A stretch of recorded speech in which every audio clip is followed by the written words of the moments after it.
Hei, täna mina räägiksin Gretast. Teate küll kõik seda Gretat, kellest mina räägin, eks ole? Mina leian, et me võiksime lõpetada ära tema kiusamise. Võiks ju aru saada, et ta on ju laps, eks ole? Laste kallal ei ole elus norida. Ja lisaks on tal ma ei oska eesti keelte täpselt tõlkida, aga üks autismi versioonidest, siis tal on see OCD, ehk siis, see saate guugeldada.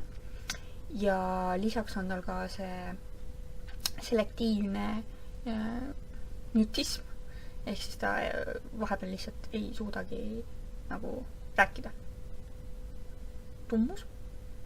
Ma arvan, et see oli tummus.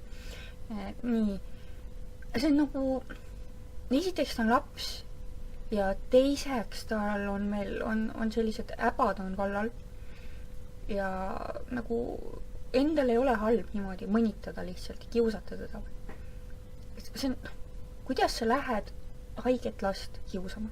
Ei ole ilus. Las laps teeb, mis laps tahab, peaasi, et laps ei nuta, on ju? Et võiks nagu selle ära jätta.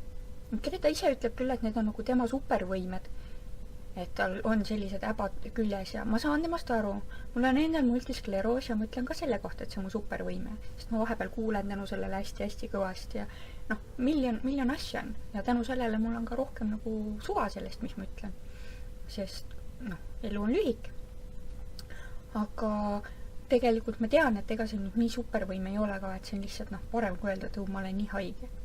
Et põhimõtteliselt palun mitte norida lapse kallal, kellel on niigi äba olla ja las ta teeb, mis tal vaja teha on. Et las olla. Armas tüdruk on. Ei läheks ju kuskile lasteaeda kuskile niimoodi mõnitama kedagi, eks ole?